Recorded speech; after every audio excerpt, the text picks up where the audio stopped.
AS5 Net profit or loss for the period, prior period items and changes in accounting policy. In this AS, we are discussing only about the P&L items. So what is net profit or loss for the period? All item of income and expenses which are recognized in a period should be included in the determination of net profit or loss for the period unless the AS requires or permit otherwise. So, all income and expenses that are recognized in a period have to be considered, included to determine what the net profit or loss for the period unless the AS requires or permits otherwise. This income and expenses can arise from two type of activities. What are they? Ordinary activity and extraordinary activity. Let's see what is ordinary activity. From name itself it is clear. Ordinary activities are undertaken as a part of business or such related activities where enterprise engage in furtherance of, incidental to or arising from these activities. So what are ordinary activities? Activities that are undertaken as a part of business that occurs in normal course of business. For example, profit on the sale of good and loss on sale of unsold inventory. These are ordinary nature, right? So it is income or expenses arising from ordinary activity. And the second one is extraordinary activity. What are they?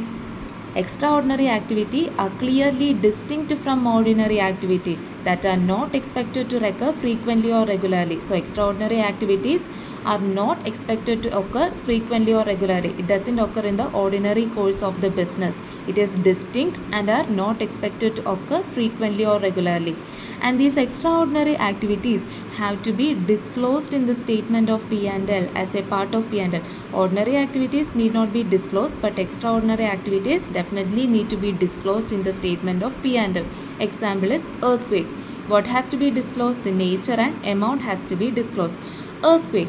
Let's see. Earthquake is a extraordinary activity for a normal course of business. But what about an insurance company? Insurance company, it will be an ordinary activity. So claims are obtained when such natural calamities or something occur, right? So for an insurance company it will be an ordinary activity, but for a normal business it will be an extraordinary activity. Now there is another item called exemptional items. What are they? Income or expenses within the P&L from ordinary activities are of size and nature and incidence that their disclosure is relevant to explain the performance of the enterprise for the period. So in exemptional items, the income and expenses are arising from ordinary activities. But what is the difference?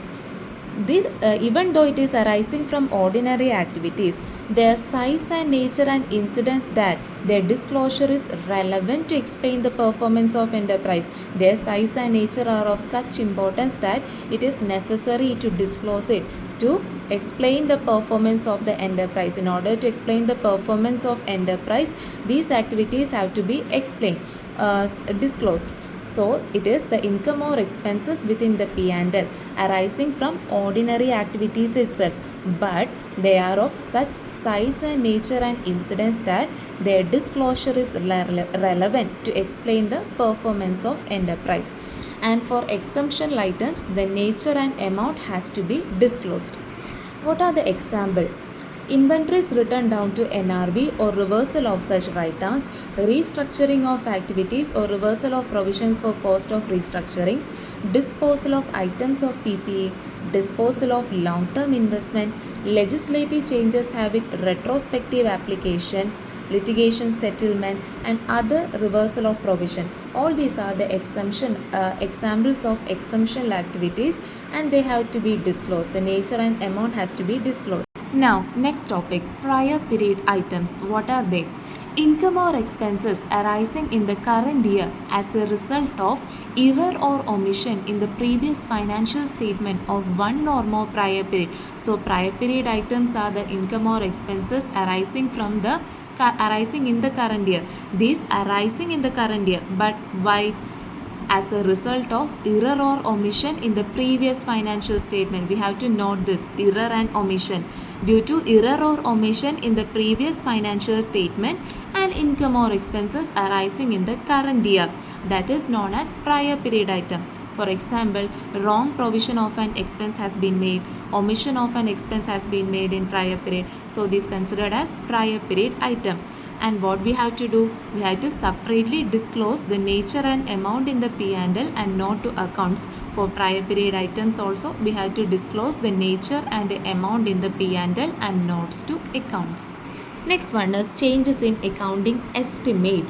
Estimate is made based on the available information at that time. So when can a change in accounting estimate be made? When there is a change occurring circumstances based on which the estimate was made. So when the estimate was made, there was certain condition, but now the circumstances has changed.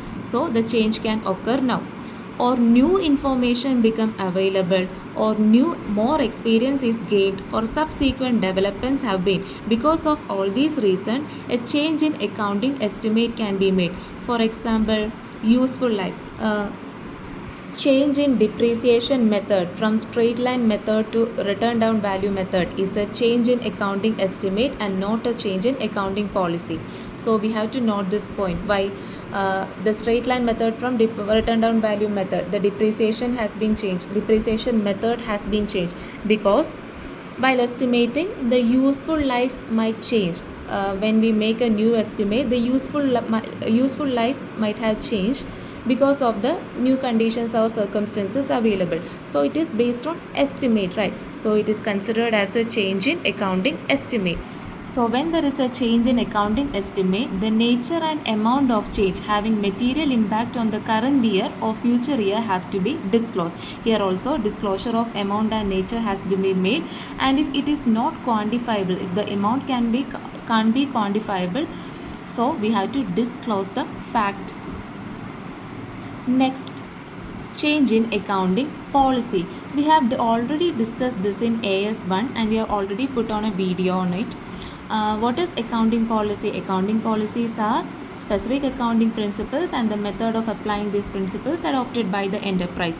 And when can we change the accounting policy? Only 3 conditions, right? When the statute or law requires it to change, or for compliance with the AS, or for better presentation of the financial statement. On these 3 conditions, the accounting policy can be changed. And when a change occurs, what we can do? We have to disclose the amount if it is ascertainable, and if it is not ascertainable, we have to disclose the fact. And if it is not material in the current period and ascertainable in the later period, what we will do? We will disclose the fact in the current period. All these points are discussed in AS1 lecture. Here in AS5 we can see what is not a change in accounting policy. Adoption of new accounting policy for events and transactions which do not occur previously or that were immaterial is not a change in accounting policy. What is that? So there was an event and transaction, but it was immaterial or that doesn't exist earlier, and we are adopting a new accounting policy now. So the adoption of new accounting policy is definitely not considered as a change in accounting policy. So adoption of new accounting policy for events or transaction for that does not occur previously or were immaterial is not a change in accounting policy. And the second one is adoption of accounting policy for events and transaction that differ in substance from previously occurring events and transaction. So there was an event and transaction previously and now the substance has changed it. For example, introduction of a formal gratuity scheme by an employer in place of ad hoc ex gratia payment to employees on retirement. So the substance has changed. The formal gratuity scheme has been introduced in place of ad hoc ex gratia payment. So the substance has changed. This is also not a change in accounting policy.